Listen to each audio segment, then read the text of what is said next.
கர்த்தருக்கு ஸ்தோத்திரம். இன்றைய வசனம் லூக்கா 5ஆம் அதிகாரம் 20ஆம் வசனம்.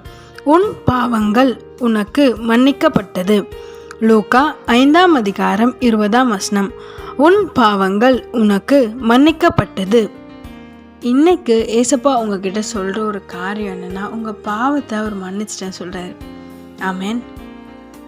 நீங்கள் குற்ற உணர்வோடு இருக்கிறீங்களே, நான் இந்த பாவம் செஞ்சுட்டேன், மறுபடியும் இதை செய்யக்கூடாதுன்னு நினைக்கிறேன், செய்கிறேன், இந்த மாதிரி பேசக்கூடாதுன்னு நினைக்கிறேன், பேசுகிறேன், பாவத்தை விட்டு விலகணும்னு நினைக்கிறேன், ஆனால் மறுபடியும் விழுந்து போகிறேன் அப்படின்னு நினைத்து கவலைப்பட்டு குற்ற உணர்வோடு இருக்கிறீங்களே, ஏசப்பா இன்னைக்கு சொல்கிறார், உன் பாவத்தை நான் மன்னிச்சிட்டேன், உன் பாவத்தை மன்னிச்சிட்ட மகனே, உன் பாவத்தை மன்னிச்சிட்ட மகளேன்னு சொல்கிறாரு. என்ன பாவம் இருந்தாலும் அதை மன்னிச்சிட்டேன்னு சொல்கிறாரு. ஆனால் நீங்கள் ஒரு காரியம் செய்யணும். அந்த பாவத்தை நீ செய்யக்கூடாது. என்ன பாவத்தை குறித்து நீங்கள் கவலைப்பட்டு இருக்கீங்களோ அந்த பாவத்தை இப்பொழுது ஏசப்பா கிட்ட சொல்லி விட்டுருங்க. ஏசப்பா இனி நான் அதை செய்ய மாட்டேன்னு சொல்லிட்டு விட்டுருங்க.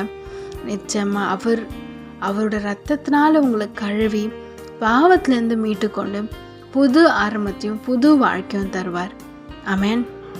புதிய காரியத்தை செய்கிறேன்னு சொல்லியிருக்கிறார்ல, உங்களுக்கு செய்வார், உங்கள் வாழ்க்கையில் செய்வார்.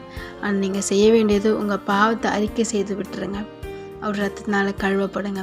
நிச்சயமாக அவர் உங்கள் ஆசீர்வாதத்தை உயர்த்துவார். ஆமேன்.